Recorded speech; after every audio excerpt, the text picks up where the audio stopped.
Hello friends, delish Marathi किचनमध्ये सगळ्यांचे स्वागत आहे। आज आपण बनवणार आहोत सुरळीची वडी। अगदी सोप्या पद्धतीने आणि परफेक्ट प्रमाण मी तुम्हाला सांगणार आहे। चला रेसिपीला सुरुवात करूया। इथे कपमध्ये आपण प्रमाण घेणार आहोत। 1 कप बेसन घेतलेला आहे, 1 कप दही घेतलेला आहे, ओलं खोबरं आहे बारीक करून घेतलेलं आणि कोथिंबीर आहे, 2 मिरच्या आहेत आणि 4 लहान तुकडे आल्याचे आहेत। फोडणीचं साहित्य घेतलंय, जिरे मोहरी आहे, तीळ आहे 1 चमचा, कढीपत्ता आहे आणि लाल मिरच्या आहेत। चला पुढची कृती करायला घेऊ।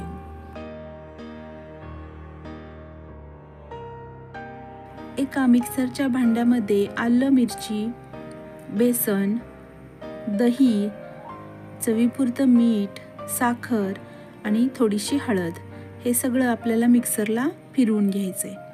1च कप सेट करा आणि त्याच कपच्या प्रमाणात आपल्याला सगळं साहित्य घ्यायचं आहे, म्हणजे आपली सुरळीची वडी बिघडणार नाही। ठीक आहे, आता आपण हे सगळं बारीक करून घेऊ। सगळं बारीक केलेलं आहे। एका बाउलमध्ये आपण हे मिश्रण ओतून घेऊ आणि ह्याच्यामध्ये बरोबर 2 कप आपल्याला पाणी ओतायचं आहे। त्या ज्या कपाने आपण दही आणि बेसन मोजून घेतलेलं त्याच कपाचे 2 कप पाणी।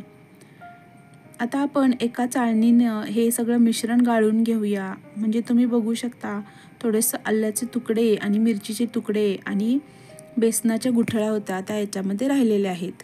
याने आपली सुरळीची वडी अगदी स्मूथ होऊन जाईल। आता आपण हे अगदी लो फ्लेमवरती पीठ शिजवून घेणार आहोत। कधीही लक्षात घ्या, सुरळीची वडी करताना अगदी लो फ्लेमवर कंटिन्युअस हलवत आपल्याला हे पीठ शिजवून घ्यायचे। बरोबर 15 मिनिटं आपल्याला हे पीठ शिजवून घ्यायचे। 10 मिनिटं झालेले आहेत, तुम्ही बघू शकता कंटिन्यूस हलवत आपण हे पीठ शिजवलेलं होतं, त्यामुळे पीठ अजूनही स्मूथ आहे। आता आपण अजून 5 मिनिटासाठी शिजवून घेऊ। अगदी घड्याळी 15 मिनिटासाठी लो फ्लेमवरती मी हे पीठ शिजवून घेतलेलं आहे। आता हे पीठ रेडी आहे। चला आपण याच्या आता वड्या करायला घेऊ।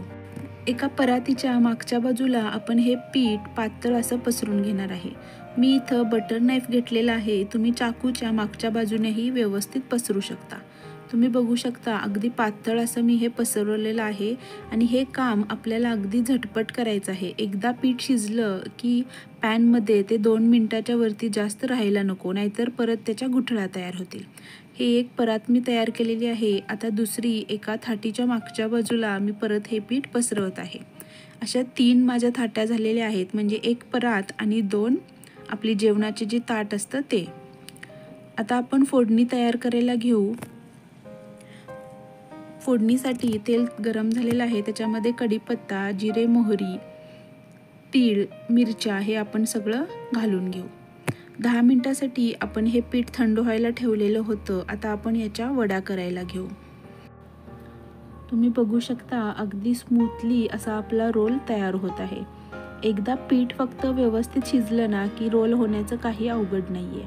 बघू शकता किती मस्त असा आपला रोल रेडी आहे। आता बाकीचीही आपण वड्या तयार करून घेऊ।